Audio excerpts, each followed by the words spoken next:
Iran Israel యుద్ధం June లో మొదలైంది కదా. ఈ జూన్ లో మొదలైనటువంటి యుద్ధం యొక్క ప్రధానమైనటువంటి ఆపరేషన్ ఏంటంటే ఇరాన్ లో ఉన్నటువంటి నాయకత్వాన్ని పూర్తిగా తుడిచిపెట్టుకుపోయేలా చేయడమే ఇజ్రాయెల్ యొక్క ప్రధాన ప్లాన్ ఆపరేషన్. అయితే ఈ ఆపరేషన్ లో పెజిస్కియాన్ తో పాటు సుప్రీం లీడర్ అయాతుల్లా అలీ ఖమేనీని కూడా లేపేయడమే. అసలు ఇంకా ఎవడో ఉండకూడదు, అంటే పూర్తిగా చీఫ్లు, అధ్యక్షుడు, సుప్రీము ఇంకెవరు ఉండకూడదు. ఇరాన్కి కొత్త నాయకత్వం రావాలి, వాళ్ళు కూడా భయపడిపోవాలి. ఆ విధంగా ప్లాన్ చేసింది ఇజ్రాయెల్. అనుకున్న విధంగానే ఆర్మీ చీఫ్ ని, మిసైల్ చీఫ్ ని, ఐఆర్జీసీ చీఫ్ ని అందరినీ లేపేశారు. డజన్ మంది చీఫ్ని లేపేసింది. తర్వాత ఏమొచ్చేసి డజన్ మంది అణుశాస్త్రవేత్తలను కూడా లేపేసింది ఇజ్రాయెల్. పైగా ఆర్మీ అధికారులు, అలాగే రాజకీయ అధికారులు, అంటే సైనిక అధికారులు, రాజకీయ అధికారులు అందరూ కలిసి ఫోన్ వాడతారు కదా, ఈ ఫోన్లు కూడా ట్రాక్ చేస్తుందని తెలిసి మొత్తం ఈ ఫోన్లు కూడా వాడకుండా చేశారు, అంటే ఇరాన్ సైన్యం. అలా ఇరాన్ సైన్యం కనుక ఫోన్లు వాడితే ఇజ్రాయెల్ ట్రాక్ చేస్తుంది, దానివల్ల దాడులు చేయగలుగుతుందని. అందుకని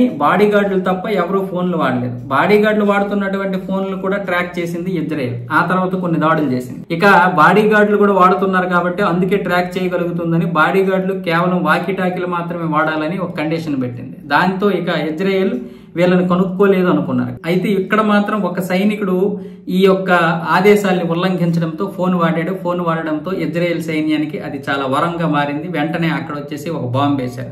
నిజానికి అక్కడ నేషనల్ సెక్యూరిటీ కౌన్సిల్ మీటింగ్ జరుగుతోంది. ఆ మీటింగ్ లోనే పెజిస్కియాన్ కూడా ఉన్నాడు. దాంతో ఆ బాంబు దాడికి ఇక్కడ ఉన్నటువంటి బాడీ గార్డులు అందరూ చనిపోయారు. అలాగే పెజిస్కియానికి కూడా గాయమైంది. వాస్తవానికి ఇది త్రుటిలో తప్పింది. పూర్తిగా అప్పుడు కూడా లేపేస్తామంటే అమెరికాకి చెందినటువంటి అధికారులందరూ కూడా దీన్ని ఆపారు.